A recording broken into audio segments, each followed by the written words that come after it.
pasiennya urgent, kami pindah jalur kanan kiri, Zigzag lah ibaratnya. zigzag, ada celah dikit kami masuk gitu. Itulah kalau pasien urgent tadi. Arogan gitu, main geber-geber tadi.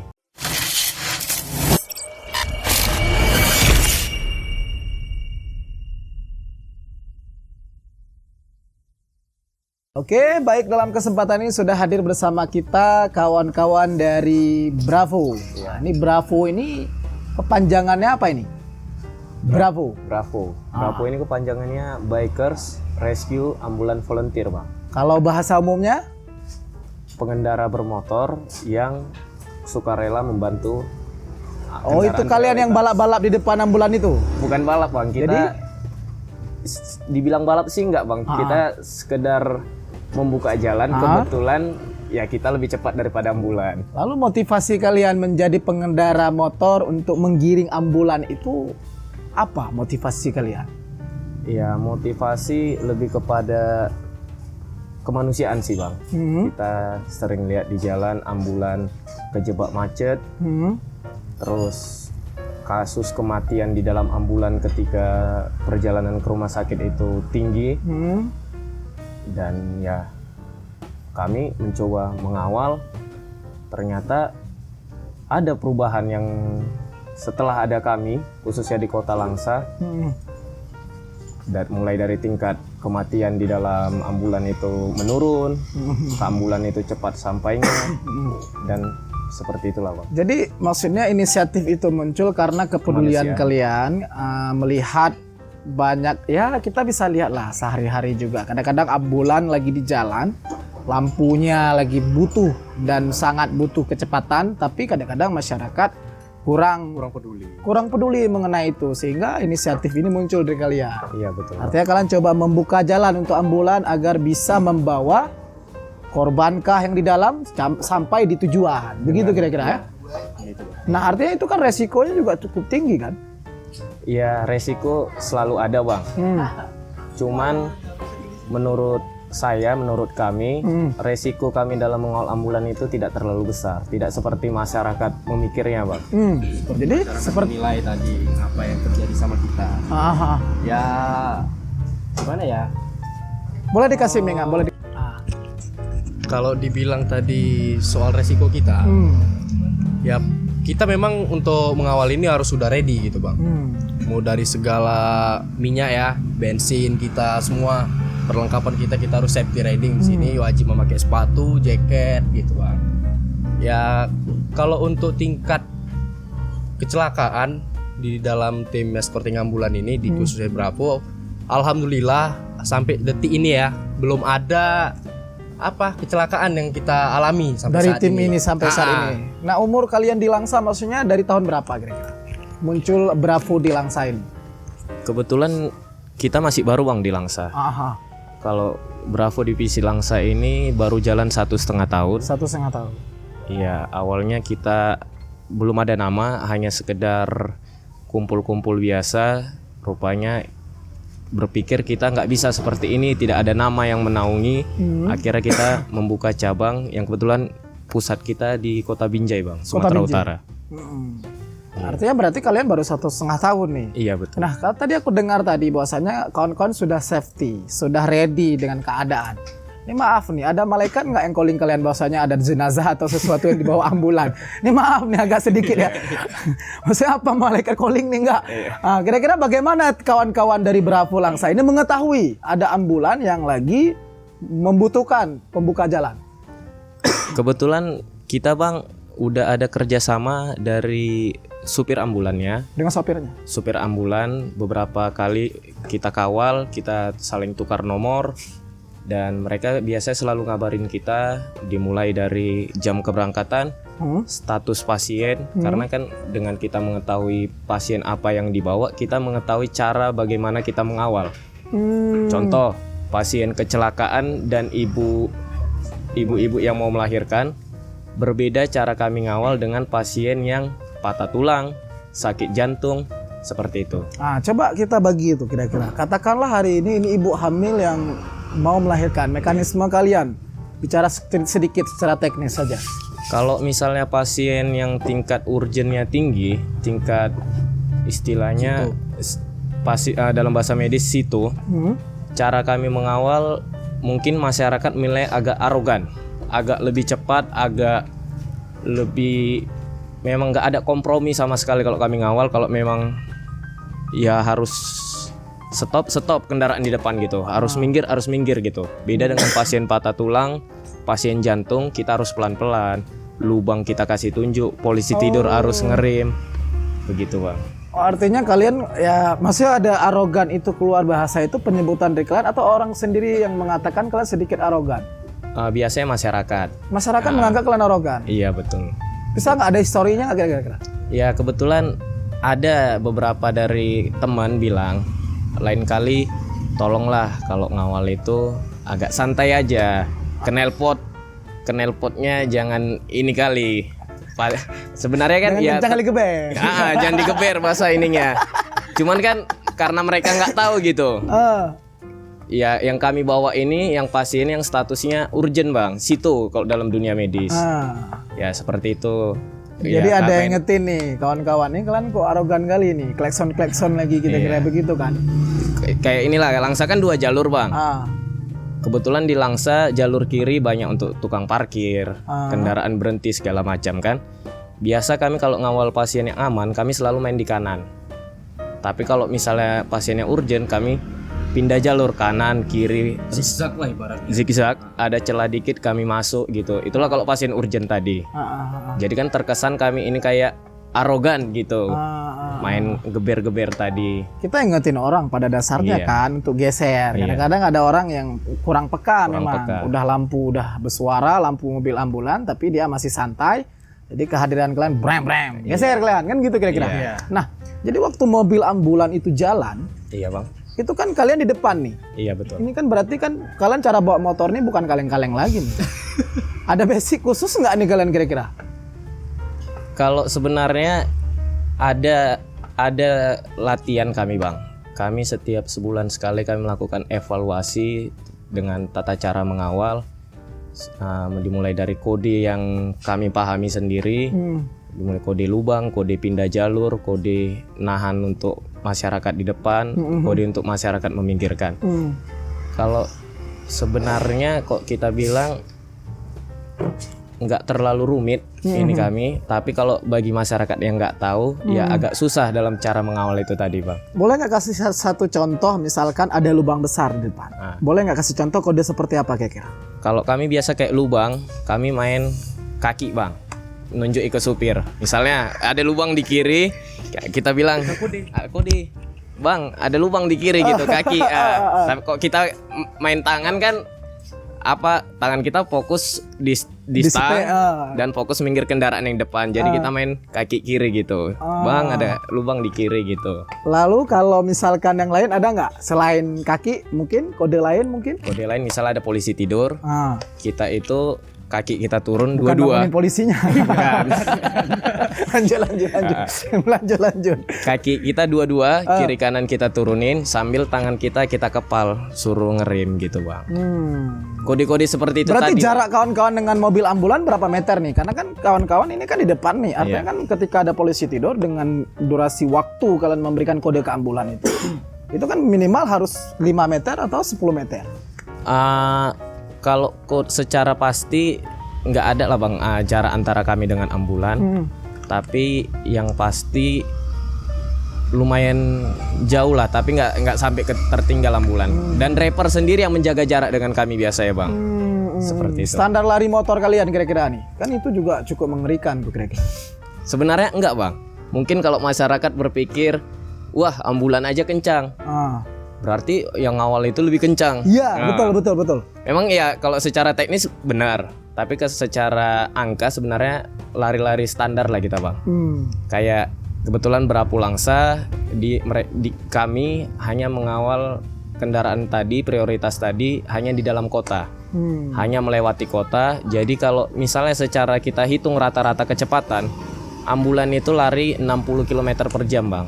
Ya kami kisaran 65 atau 70 km per jam. Oke, kita bicara tadi jalan lintas. Artinya kawan-kawan ini kan ada pasien kadang-kadang harus diantar jauh. Iya. Katakanlah pasien dari Rumah Sakit Langsa harus diantar ke Medan atau ke Banda Aceh. Nah, kawan-kawan daripada Bravo ini harus sampai ke tujuan atau memang ada satu garis koordinasi baru untuk menyambung estafet itu kira-kira? Ya, kebetulan kita sudah kerjasama Bang. Kalau arah ke Medan, kita kerjasama dengan pusat kita, Bravo yang ada di Binjai, Sumatera Utara. Kalau misalnya ke Banda Aceh, kita kerjasama dengan ERPA. Aceh. Apa tuh? ERPA Aceh. ERPA Aceh. Nah, jadi kita udah koordinasi. Misalnya nih mau berangkat nih, ambulan nih. Saya tanya nih, mana Bang rujukan?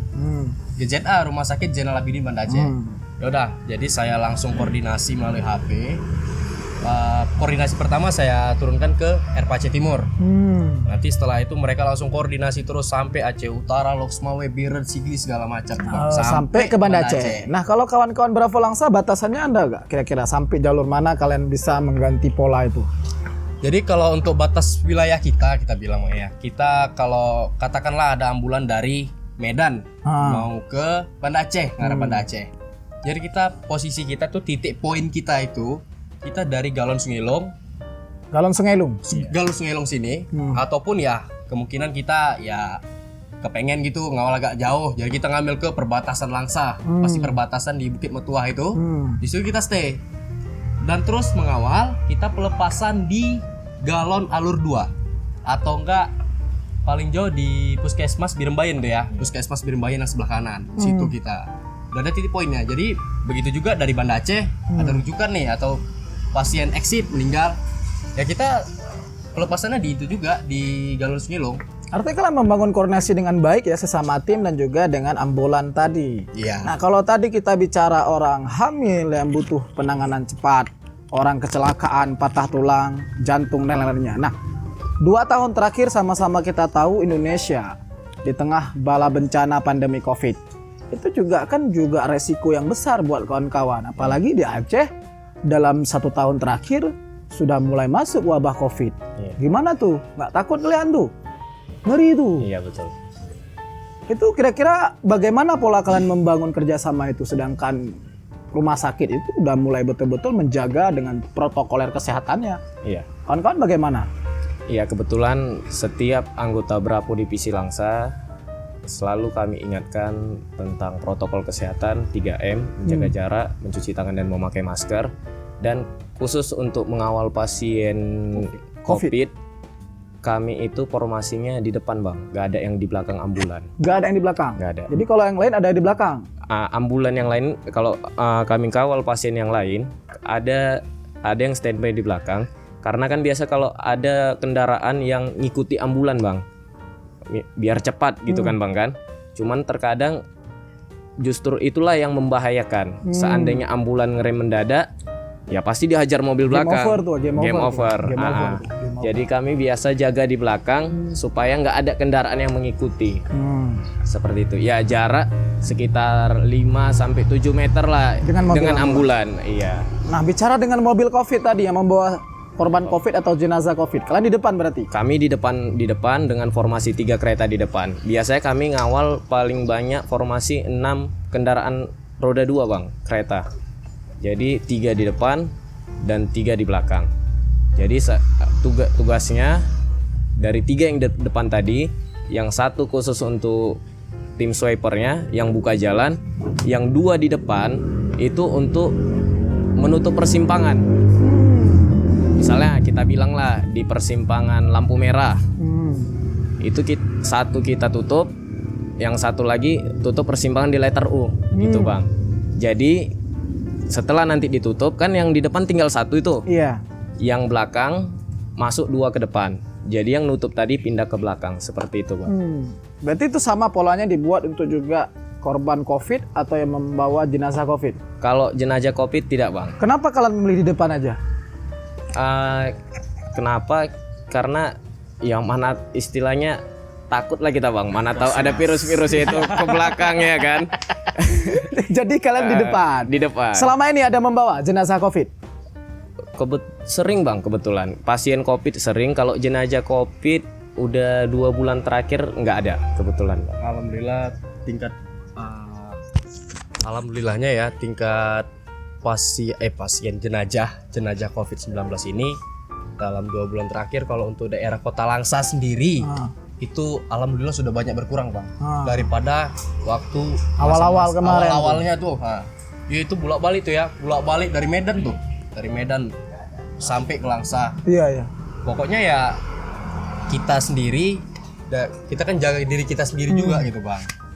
Ya kenapa tadi kami di depan itu cuma bertiga, kami ngawal itu cuma bertiga.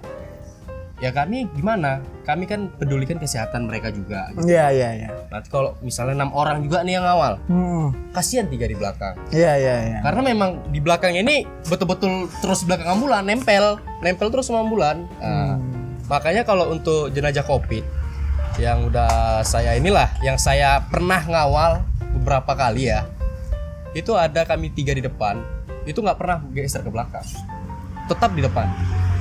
Dan itu pun kami wajib pakai masker juga. Kita kawal sampai ke tempat pemakaman gitu. Sampai ke tempat pemakaman. Iya. Jadi kalau di masa pandemik ini kalian juga cukup full ya. Nah, resikonya juga cukup tinggi malahan. Tapi kita kembali lagi ke poin tadi. Nah, ada nggak hal yang sangat, maksudnya begini loh. Tentu kawan-kawan driver ini ataupun Bravo tadi ingin membawa pasien selamat. Ada nggak satu kejadian di mana kalian membawa korban di rumah sakit, di ambulan ataupun seseorang yang butuh penanganan cepat? Ada nggak terjadi hal-hal di luar kendali kalian? Artinya kadang-kadang meninggal di ambulan. Ada nggak kira-kira? Kebetulan ada Bang kejadian beberapa bulan yang lewat. Berapa bulan yang lewat? Mungkin ada kisaran 3 atau 4 bulan yang lewat. Ada pasien ibu-ibu stroke jatuh di kamar mandi dari Aceh Utara, dirujuk ke RSUD Langsa Bang. Ya sebenarnya sih insiden kita bilang. Ada kendaraan di depan yang kita lihat pakai seragam polisi tidak mau minggir. Ya kurang lebih lumayan lama lah jarak dia tidak mau minggir. Karena kita tahu Bang, di Langsa kan kiri kan ini ada kendaraan parkir, sementara mobilnya double kabin. Jadi kami nggak bisa ngambil dari kiri, kami tetap ngambil di kanan. Rupanya bapak polisi tadi yang bawa mobil ini sengaja udah kami temui, memang sengaja dia bilang nggak mau minggir. Ya pada akhirnya meninggal di RSUD Langsa. Ibu itu? Iya, pasiennya. Artinya juga kalian mengalami gesekan lah di lapangan ya? Iya betul Bang. Salah satunya dengan para oknum begitu? Iya. Mereka melihat kehadiran kalian seperti apa kayaknya? Sebenarnya kalau para polisi melihat kami positif Bang. Cuman ya para oknum tadi mungkin merasa kalian gak ada hak untuk mengawal. Jadi merasa gak ada hak untuk minggirkan saya seperti itu. Tapi kok polisi-polisi yang lain, kebetulan polisi dari Polres Langsa, dari Satlantas dan Kesatuan Sabara, mereka positif dengan kami Bang, mendukung. Ya, intinya katanya tetap jaga keselamatan kalian. Seperti itu Bang. Artinya kalian pernah membangun komunikasi dong, karena kalian juga membangun konsolidasi, juga silaturahmi dengan bapak-bapak polisi, dan juga saya dengar dengan pemerintah Kota Langsa juga kalian membangun komunikasi dan silaturahmi, benar itu? Iya benar Bang. Kebetulan kan kami ini kan Bravo ini bukan komunitas Bang, tapi udah terdaftar di Kemenkumham sebagai LSM.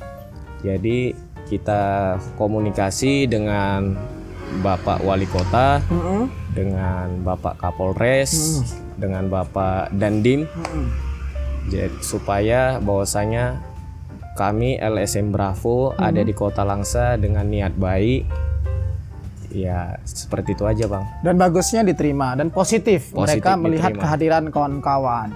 Iya benar. Waduh, berarti kalau kita bicara Bravo ini lintasnya beda-beda ya. Kalau di Langsa Bravo, tadi atas dengar apa namanya? Di daerah, kalau untuk Bravo kita ada di Kota Langsa Bang. Itu udah pertama ya di Aceh ya. Itu di Kota Langsa. Jadi kalau selain Kota Langsa ngarah ke lintas Banda Aceh, itu sudah disambut oleh tim escorting ERPA, emergency relawan Patwal Ambulan Aceh itu. Itu mereka juga sudah lama ya dibangun di situ. Nah, jadi kalau untuk kita di Bravo ini Bang, kita di sini divisi Kota Langsa. Divisi Langsa Dan pusat kita seperti ketua saya bilang tadi di Binjai ya, Bravo Binjai. Dan juga ada divisi Bravo Langkat. Bravo Kuala Langkat juga ada ya. Ya kita sih nggak banyak bang, cuman ya dengannya kita tadi bersatu, ya alhamdulillah lah, maksudnya sampai sekarang kita tuh tetap teguh di sini gitu loh. Total jumlah kawan-kawan Bravo kalau di Langsa sendiri? Kalau untuk di kota Langsa sendiri, Bravo divisi Langsa ini kita total ada 9 orang ya. 9 orang. Wow, muda-muda semua. Bisa dibilang muda, bisa dibilang tua. Karena kan kita dari postur wajah nih, usia masih muda, tapi dibilang ini pasti udah berumah tangga nih gitu. Iya. Padahal enggak gitu loh. Karena kan gini loh, aku ngelihat juga kalau bicara Bravo ini kan bawa motornya kan maco-maco nih, keren-keren nih kan. Nah, ada nggak spesifikasi khusus apabila ada kawan-kawan ingin join di Bravo itu sendiri harus memiliki kendaraan jenis seperti apa? Ada nggak seperti itu kira-kira? Kalau untuk berminat gabung di Bravo, baik rescue ambulan volunteer di Kalangsa, ya kita nggak mandang dari motor ya, dari motor segala macam nggak. Yang kita butuhkan syaratnya itu, yang penting dia punya kendaraan pribadi, SIM STNK lengkap, surat-surat kendaraan bermotor, sama ya harus dah inilah ya, maksudnya harus dah Udah siap. udah buat, udah bulat, harus udah siap dia itu. Siap seperti apa nih kira-kira nih? Ya dia harus siap, apa yang terjadi ya terjadilah gitu bang. Jadi kalian udah siap menerima tantangan itu kira-kira? Kami siap, insya Allah saya selalu siap kok, saya pribadi. Wow, Saya siap sih. ini pacar kalian nggak marah gitu? Ini saya menambahkan aja bang ya, kalau untuk yang mau gabung di Bravo, emang ya syarat utamanya itu syarat mutlak itu harus ada SIM, surat-surat kendaraan lengkap, legal. Kendaraan itu ya standar, tidak ada modifikasi berlebihan, termasuk kayak pelak yang ukuran kecil kami nggak terima. Why? Karena larinya pasti berpengaruh gitu. Bukan, misalnya kan ya itu apa, pelek yang kecil itu beresiko kecelakaan tinggi, nabrak lubang, di tikungan, seperti itu bang. Itu syarat mutlak. Syarat-syarat yang lain yang harus dipatuhi seperti ya dibilang humas kita Bravo Langsa ini, saudara Patur bilang harus punya tekad yang memang betul-betul relawan bang, yang memang tanpa mengharapkan imbalan. Kemanusiaan. Memang bekerja kita bukan mau cari nama, bukan mau cari penghasilan di Bravo Langsa ini, memang mau cari pahala lah kita bilang. Wow. Cara kita dalam melihat anggota yang betul-betul ikhlas dalam menolong, ya biasa kita lihat dari, biasa kita tes apakah dia mau menerima uang dari supir, apakah dia nanti minta dengan supir, dengan keluarga, nanti kita lihat. Oh gitu. Kalau sempat ketahuan, Ciao. kita usir, nggak boleh. Berarti Kadang-kadang nggak kalian relawan. ini banyak pengorbanan kalian. Oke lah, keluarga bakal mensupport karena anaknya bekerja dan menjadi relawan kemanusiaan, yang itu sangat-sangat positif. Ini kan masih lajang-lajang nih. Pacar kalian kayak mana? Pasti dia bilang, udah apa pacarannya sama ambulan? Enggak? Mungkin saudara Patur yang mau menjawab. Itu kayak mana tuh? Ya kalau saya bang ya, seperti gimana ya? Anda punya pacar ya? Kalau Saya punya gitu. karena kalau keluarga udah pasti tuh support dong, melihat anaknya kan bergerak di hal yang positif. Tapi kan gesekan itu pasti ada. Kalau dari keluarga ya pada awalnya ya memang nggak percaya. Contoh ya kedua orang tua saya gitu, maksudnya nggak percaya kok ada gitu tim ngawal ambulan tuh apa katanya. Ya itulah relawan gitu saya bilang. Jadi udah saya waktu pertama masuk itu saya bilang sampai sekarang ya alhamdulillah saya tuh disupport. Iya. Oleh orang tua saya. Jadi kalau mengenai pacar saya sih nggak pala mikir bang. Iya. Karena kan ini ibaratnya tugas kita. Ini kan niat hati kita, niat hati nurani kita. Iya. Ya kali dilarang sama pacar. Kan mana tahu kan? Iya betul. Aku mau dengar nih, kehadiran kalian ini kan sangat banyak meringankan para sopir ambulan yang punya tanggung jawab besar membawa korban ataupun jenazah dan sebagainya lah. Mereka melihat kehadiran kalian dalam hal seperti apa? Menyambut positifkah? Iya, pastinya mereka merasa terbantu. Walaupun di Langsa kita bilang kota kecil, dengan adanya kami bisalah mempercepat laju ambulan itu sekitar 5 menit lah bang, paling besar kita menolongnya 5 menit. Cuman kan ya bagi kita yang masyarakat yang sehat 5 menit itu apalah. Iya betul. Nggak terasa. Nggak terasa benar-benar. Tapi bagi si pasien, apalagi pasien yang tingkat resikonya tinggi atau dunia kesehatan bilangnya sito, 5 menit itu waktu yang sangat panjang. 1 detik pun sangat berharga. Karena dalam 5 menit bisa terjadi hal yang tidak diinginkan. Terlambat pertolongan, pasien meninggal. Pasien ibu melahirkan, kalau misal terlambat pertolongan, kalau enggak janinnya yang meninggal, ibunya meninggal. Kemungkinan terburuk dua-dua meninggal. Seperti itu. Makanya dengan adanya kami, driver merasa terbantu. Tapi ada juga beberapa driver yang merasa nggak perlulah dikawal seperti itu bang. Artinya mereka nggak membutuhkan. Tidak membutuhkan. Ya seperti itu tadi, mereka tidak mau, ya tidak kami kawal bang. Oh begitu. Jadi ada yang nggak apa-apa kalau nggak dikawal begitu ya. Artinya ini inisiatif, bicara inisiatif. Nah di jam seperti apa kalian agak kewalahan membawa mobil ataupun menggiring mobil ambulan itu? Biasa kami bang di jam-jam sibuk bang ya. Jam kalau di Langsa kan sore tempat. Sore iya benar. Orang-orang Langsa keluar. Berpetualang. Apalagi kalau malam minggu. Iya. Letter U aja dijaga polisi biar nggak macet putar Iya. balik kendaraan. Nah, di jam-jam sore dan di hari-hari tertentu di malam minggu yang kami kewalahan. Kenapa kami kewalahan? Karena kami tidak memakai sirine bang di Kota Langsa. Why? Kami hanya pakai klakson. Kenapa? Karena kami menghargai pihak kepolisian. Sebenarnya kalau kami pakai pun sebenarnya bisa. Ya dengan catatan kami pakai hanya untuk mengawal ambulan. Khusus.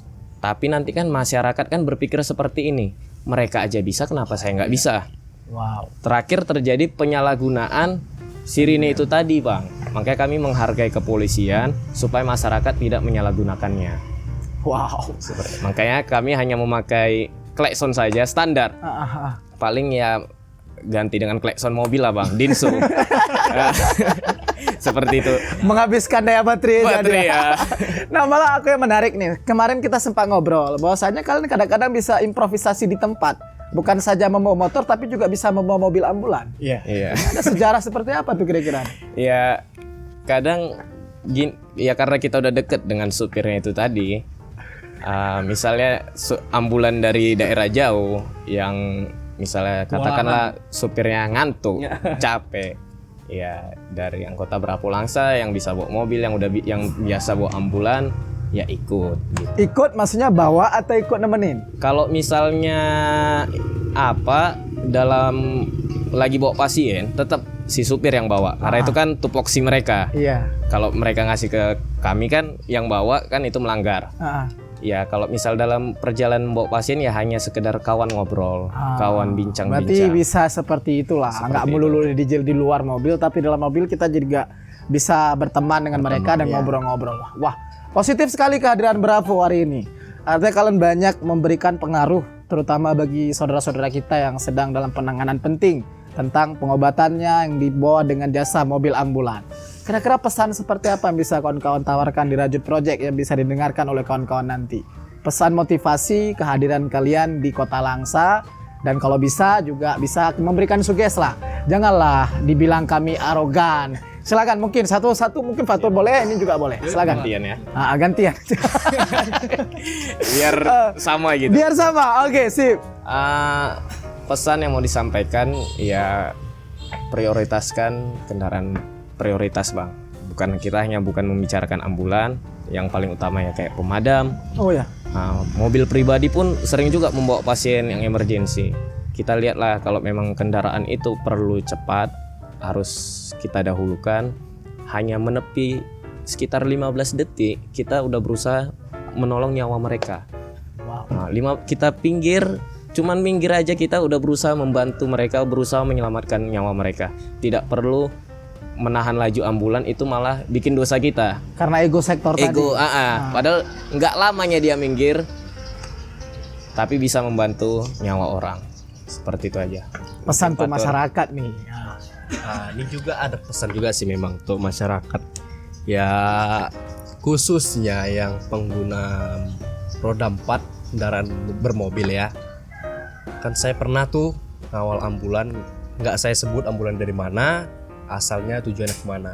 Tapi waktu malam minggu, saya waktu ngawal, mobil ini tidak bergeser. Lalu begitu dia menggeser sedikit, saya masuk. Jadi saya dimaki. Sama yang punya mobil itu. Iya, saya dimaki. Dengan kata-kata yang tidak pantas. Jadi saran saya, pesan saya, janganlah terlalu tinggi ego itu. Ingat, di belakang ini ada yang lebih membutuhkan jalan. Iya. Karena seperti ketua kita tadi, Saudara Job bilang, 1 detik itu sangat berharga untuk nyawa pasien. Iya. Ya memang ajal tadi sudah diatur oleh Allah Subhanahu wa taala ya, Bang ya. Iya. Nah, cuman kan kita di sini, dalam arti kita di sini Berusaha. kita berusaha semaksimal kita mungkin. Ya kita ya gimana ya, nggak bisa di luar batas ya, memang udah segitu mampunya, ya udah segitu aja. Itu pesan dari saya, jangan jangan terlalu tinggi egois tadi. Ya nggak tahu, mungkin tak lagi pacaran dalam mobil di klakson ya kan. Artinya memang kita berharap kepada Iya. bapak-bapak kita, abang-abang kita yang lagi pengguna jalan umum, bila ada mobil yang membawa sesuatu yang sangat urgent, tolonglah. Iya. Oke, terima kasih nih untuk Bravo nih yang sudah bersama kita berbagi kisah, bercerita tentang kehadiran kawan-kawan di Kota Langsa. Semoga tetap solid, tetap kompak dan tetap semangat. Yang penting jaga keselamatan kalian. Siap. Jangan kalian giring mobil ambulan, besok kalian bawa ambulan. Oke, Terima sekian, terima kasih. Assalamualaikum warahmatullahi wabarakatuh.